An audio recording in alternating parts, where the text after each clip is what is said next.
Boa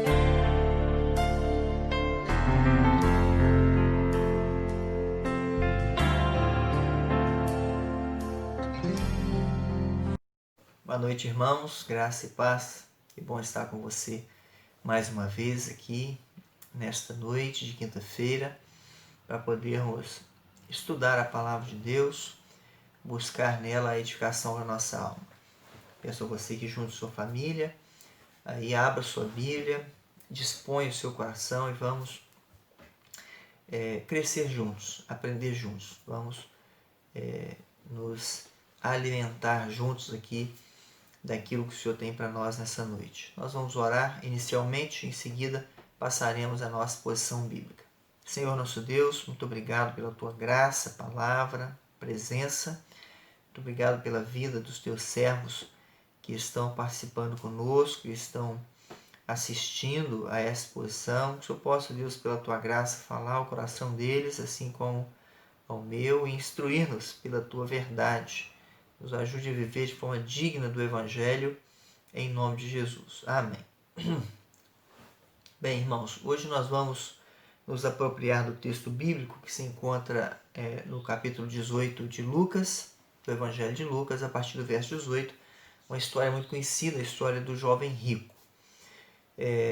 Há uma riqueza muito profunda, ou muito ampla, neste texto, e nós vamos nos ater a um aspecto presente no texto e não vamos esgotar o assunto, até porque seríamos incapazes disso.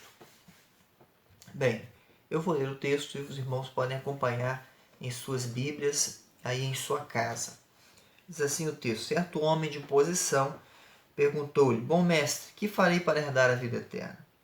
Respondeu-lhe Jesus: por que me chamas bom? Ninguém é bom senão um, que é Deus. Sabes os mandamentos?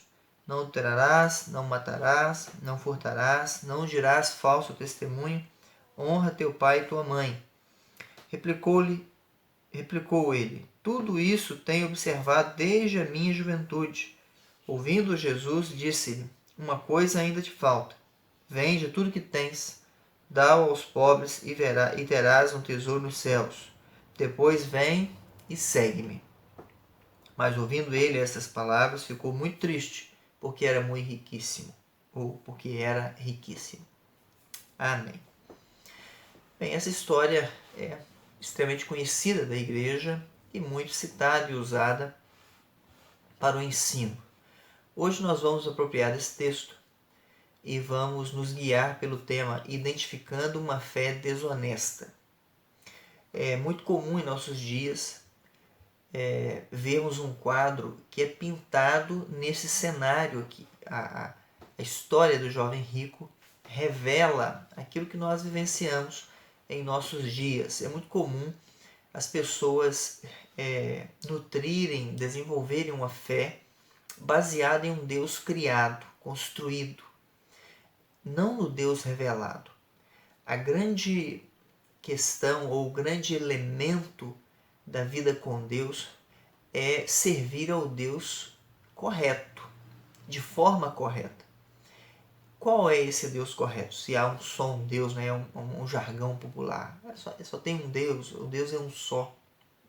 Sim, mas para relacionar-se com Ele você precisa conhecê-lo. E para conhecê-lo você precisa ir na fonte certa, ou seja, no próprio Deus. Ele se revela. Nós precisamos nos relacionar com Deus baseado naquilo que Deus diz de si mesmo, não aquilo que nós achamos, aquilo que nós idealizamos, interpretamos. Na nossa hermenêutica furada, baseado em crendices e em histórias, em legados sociais. Nós precisamos nos fundamentar na revelação que Deus faz de si. Ninguém tem mais propriedade para falar de si mesmo do que o próprio Deus. Portanto, o texto nos mostra que é muito fácil desenvolver uma fé desonesta, uma fé cujo coração do que crê está posto em coisas secundárias, e não ligado diretamente ao objeto da sua fé, ao seu Deus. É muito comum em nossos dias pessoas se desviarem do objeto genuíno de fé. E isso torna a sua fé desonesta, manca, uma fé esquisita, né? Uma fé troncha. Então, precisamos ter cuidado disto. E nós temos alguns ensinos preciosos para aplicar à nossa vida e cuidar da nossa própria fé. É um alerta para nós, para que nós possamos olhar para nós e conhecer o nosso próprio coração, a nossa própria conduta de fé. Bem, temos em primeiro lugar aqui, nesse cenário, nesse encontro tão impactante de Jesus com o jovem, em primeiro lugar nós temos como identificador de uma fé desonesta um coração longe de Deus. Veja que o texto bíblico nos remete ao tratamento do jovem a Jesus. Note que era comum na antiguidade, no contexto bíblico, o rabino ser chamado de mestre. Era muito comum esse tratamento de respeito, reconhecimento, e que despertava o interesse da aproximação. Então eles eram chamados de mestre. Mas bom, o tratamento, o adjetivo bom, normalmente era dado somente a Deus. Deus era chamado de bom, como fonte da bondade. A expressão literalmente significa digno de ser amado. Então veja que esse jovem se aproxima de Jesus e se refere a ele como mestre, reconhecendo a sua capacidade de ensino, a sua autoridade, mas também usa para ele um adjetivo usado normalmente para Deus. E a princípio pode parecer que ele reconhece a divindade de Cristo, mas no final das contas fica evidente que ele está apenas bajulando. A prova disto é o que é a resposta de Deus, de Jesus, em seguida, quando Jesus diz ali: por que me chamas bom? Ninguém é bom senão um que é Deus. E Jesus, quando faz essa afirmação, não é apenas uma correção indiscriminada. Jesus está dizendo o seguinte: você não sabe o que diz, ainda que seja verdade. Você não conhece isto. Não é intencional.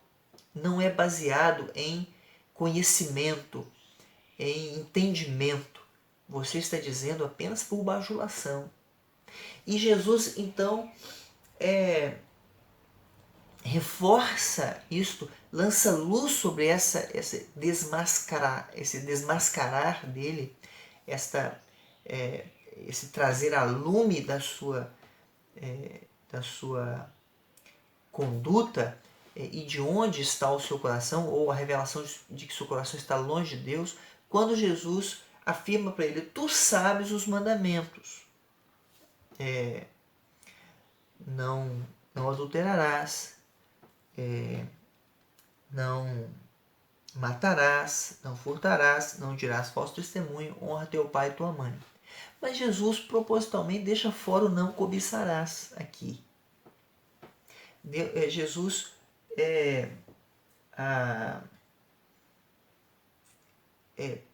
expõe aqui uma série de mandamentos da segunda tábua que diz respeito ao relacionamento com o próximo, sem citar o não cobiçarás. E Jesus faz isto porque o coração daquele jovem, ou evidencia que o coração daquele jovem está cheio de presunção. Ele não se importa com a revelação de Deus de fato, com a palavra de Deus. Ele está querendo aproximar-se de Jesus, ele está querendo algo de Jesus, ele está querendo apropriar-se de alguma bênção de Jesus. Ele tem o seu coração revelado aqui, um coração longe de Deus, um coração que não conhece de fato a Deus, um coração que não se preocupa com o que Deus diz, porque o seu coração é um coração cobiçoso, nós veremos isso adiante. Veja que quando o jovem se aproxima de Jesus, ele se aproxima de Jesus não porque Jesus é Deus, ou porque Jesus pode ensiná-lo, ou porque Jesus pode corrigi-lo, ou conduzi-lo à verdade.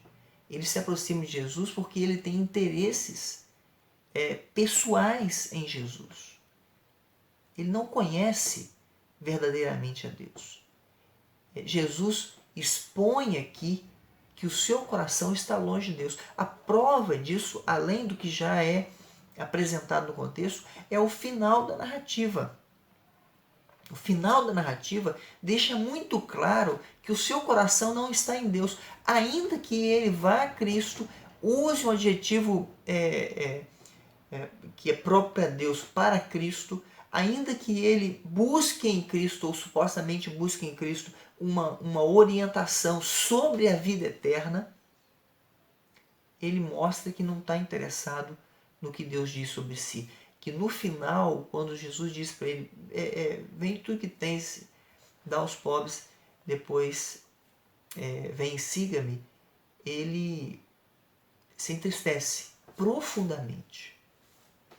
Ele se entristece de forma impactante. O texto ali, do final da narrativa, quando fala, verso 23, quando fala que ele ficou muito triste, a expressão literalmente significa que ele ficou com um pesar profundo ao ponto da morte. Ele entrou em depressão com aquela frase de Jesus. Jesus o deprimiu. A sua alma foi esmagada. O seu coração foi dilacerado. Por quê? Porque estava longe de Deus. Ainda que ele tenha apontado para Cristo involuntariamente e dito, tu és Deus. Aqui ele diz para Cristo, ainda que seja Deus, eu não estou disposto a segui-lo. Isto é um coração longe de Deus. É muito comum em nossos dias, irmãos, uma gama muito grande de cristãos que frequentam as igrejas, que fazem todo tipo de cena, que participam das atividades, dos departamentos, que são assíduos no contexto da igreja, das atividades, são dizimistas fiéis e são comprometidos com a estrutura, mas o seu coração está interessado em outras coisas. São pessoas que, via de regra, estão inseridos em discussões vazias, fúteis e até malignas nas redes sociais, que se deprimem porque não foram bajulados, não foram elogiados, se deprimem porque foram criticados, pessoas que estão em busca de reconhecimento, pessoas que estão em busca de riqueza, pessoas que estão em busca de uma vida de piedade sem comprometimento, pessoas que querem tão somente aparecer, ainda que falem em nome de Deus ou citem Deus e as qualidades de Deus. Isso demonstra e revela um coração longe de Deus. E esse tipo de fé, o cristão, ou o suposto cristão, que desenvolve uma fé cujo coração não está em Deus de fato, ele desenvolve uma fé desonesta. E nós temos que cuidar do nosso coração, para que o nosso coração esteja conectado com Deus, esteja alinhado com Deus, para que nós não deixemos o nosso coração se desviar, se distanciar de Deus. Nós precisamos cuidar da nossa fé para que ela seja genuína, honesta, deixando o nosso coração ligado e submetido ao Deus que dizemos crer. Segundo ensino que nós podemos aprender aqui, para identificar uma fé desonesta, é identificar um coração soberbo. Identificar um coração insensível. Um coração insensível. Veja que o jovem se vira para Jesus e diz: bom mestre, o que devo fazer, o que farei para herdar a vida eterna? Jesus então o corrige, né? Ninguém é bom a não ser Deus, e diz para ele: tu sabes os mandamentos. Não trarás, não furtarás, não matarás, não dirás falso testemunho e honra teu pai e tua mãe. Mas não cito não cobiçarás, como uma pré-revelação do coração insensível dele. Ele é insensível para com o seu próprio pecado. Ele é incapaz de reconhecer o seu próprio pecado. Na verdade, ele nem liga para o seu próprio pecado. Porque veja que Jesus cita apenas uma tábua da lei, na qual há 6 mandamentos. Jesus cita 5. E o jovem responde prontamente que tem guardado esses 5. Tudo isso tenho observado desde a minha mocidade. Em outro texto ele diz, tudo isso tenho guardado. O texto bíblico mostra que ele quase que se infla para dizer: olha, Jesus, eu guardo isso aí, essas coisas eu faço, mas como um bom religioso do contexto bíblico, um bom judeu, como alguém que guarda de fato os mandamentos, como ele disse, ele deveria ter percebido que Jesus não citou um desta tábua. E um que fecha o ciclo, é o último. Veja que Jesus termina a sua sequência com aquele que é o primeiro da tábua. O honra teu pai e tua mãe. Mas a tábua fecha com não cobiçarás. Não cobiçarás a mulher do teu próximo, não cobiçarás os bens do teu próximo. Enfim, não cobiçarás. Jesus não cita isso. Ele, como um bom judeu, como um bom religioso, deveria ter incluído: Jesus, eu tenho não cobiçarás também, que eu guardei na mocidade. Só que este era o calcanhar de Aquiles dele. Este era o problema do coração dele. E o seu coração se tornou insensível para isso, ao ponto de ele não ligar para o mandamento que o denuncia, que revela a sua necessidade de correção. Ele não se importa. Ele está insensível ao seu próprio pecado. Ele é incapaz de corrigir o seu pecado, ainda que tenha pedido um conselho para Jesus. Na verdade, quando ele se vira para Jesus e diz: que farei para herdar a vida eterna? Ele tinha deixado de lado qualquer cenário que o implicasse em arrependimento, confissão e contrição. Ele não estava disposto a isso. E este é um problema geral da humanidade. Eu e você temos dificuldade em arrependimento, em confissão, em contrição, em quebrantamento. Todo ser humano tem. Ainda que as pessoas pareçam piedosas. E esta falsa piedade revela um coração insensível. Porque são muitas pessoas que frequentam as igrejas em nossos dias atrás de coisas secundárias, que não querem se apropriar de todo o Evangelho. As pessoas usam jargões e afirmações que revelam que o seu coração é insensível. Nós ouvimos fartamente as pessoas dizem, hoje eu vou assistir o culto, eu vou pegar a bênção, hoje eu quero participar do louvor. E as pessoas vão, as pessoas cantam, as pessoas leem, as pessoas interagem na igreja, as pessoas escutam o sermão, as pessoas saem dizendo, nossa, hoje o louvor foi muito bom, que bênção, eu fui muito tocado. Mas vivem o restante da semana sem nenhuma preocupação em corrigir o seu pecado. São pessoas que querem beneficiar-se de Jesus. São pessoas que querem a glória de Deus, mas não querem se submeter ao Deus da glória. São pessoas que querem apropriar-se do santo céu, mas não querem ser santos para o céu.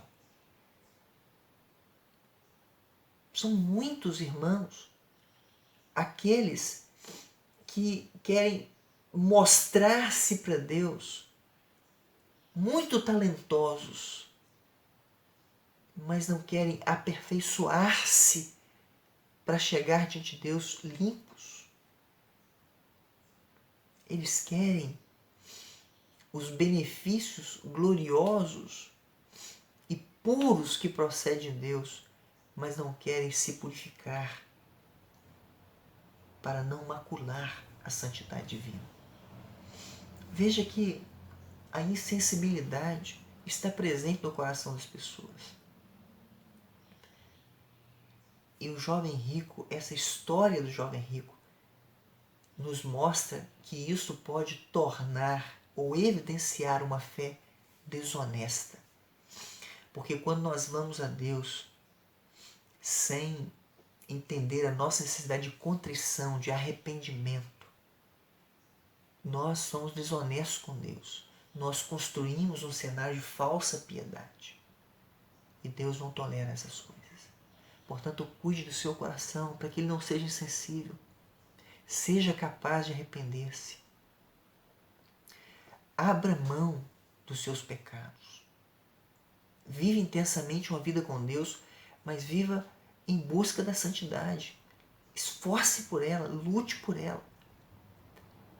Não rejeite a parte da palavra de Deus que te denuncie. Ao contrário, escute-a e corrija. O jovem rico não estava disposto a receber correção e aperfeiçoamento de Jesus. Ele queria uma metodologia fácil ou uma confirmação de Jesus. Fique tranquilo, o céu é seu. São muitas pessoas que seguem essa mesma linha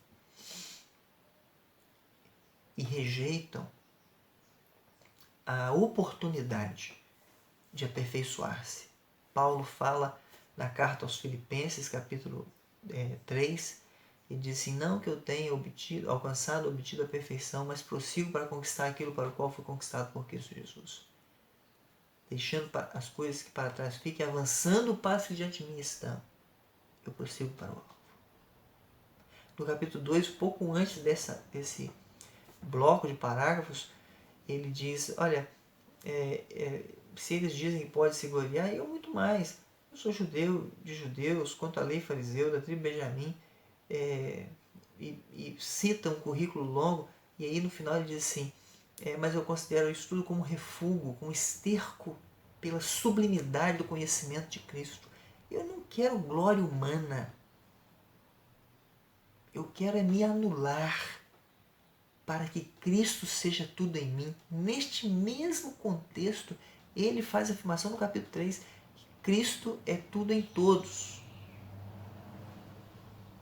Então, nós precisamos ter o cuidado de desenvolver uma fé que esteja alinhada com o Deus revelado e não com o Deus fabricado.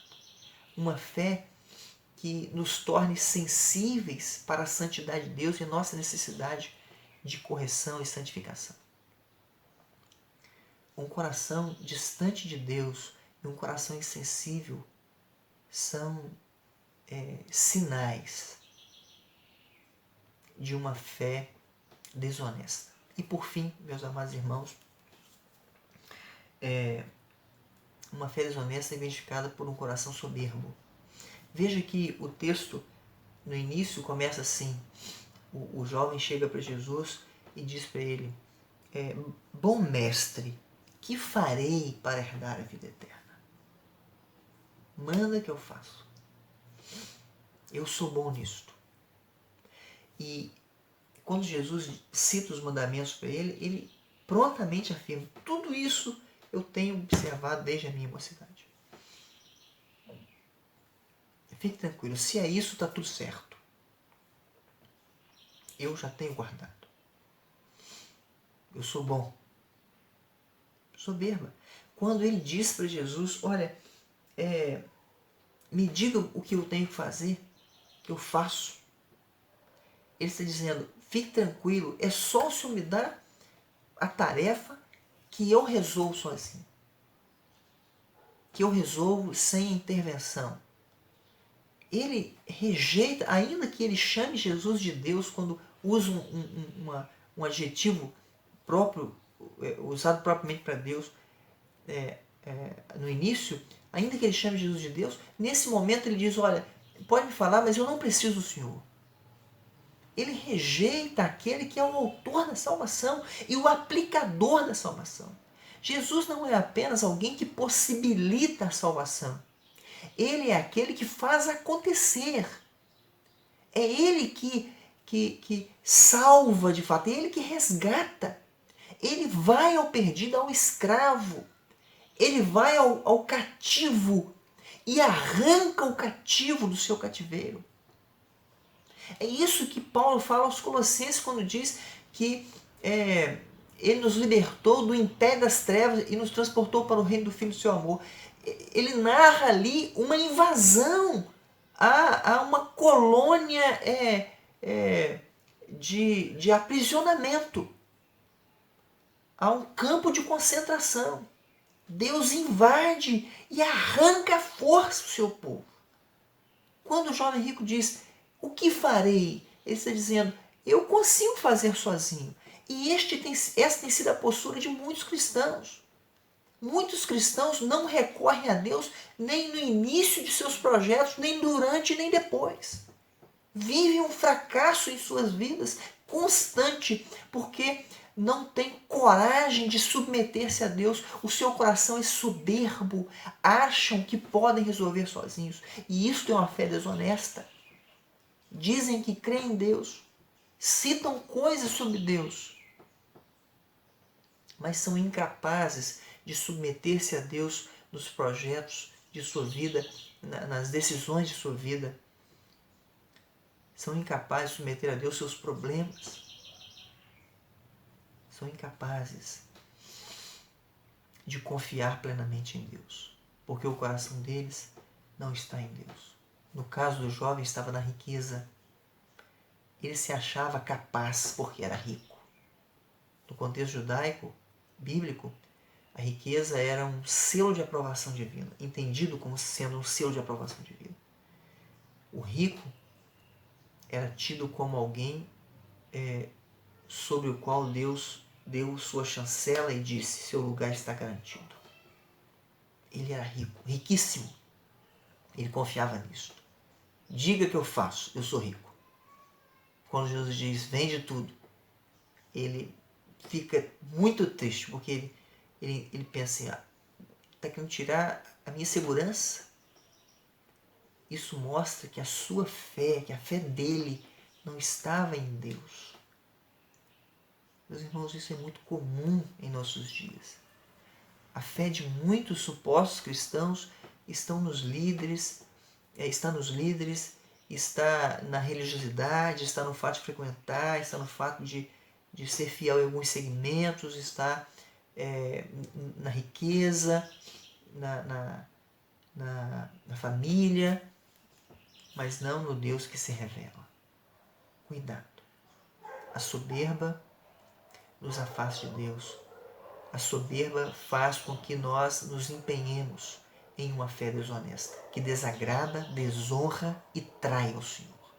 A história do jovem rico é a história de muitos cristãos, é a nossa história, porque nós somos capazes de trair a Deus todos os dias.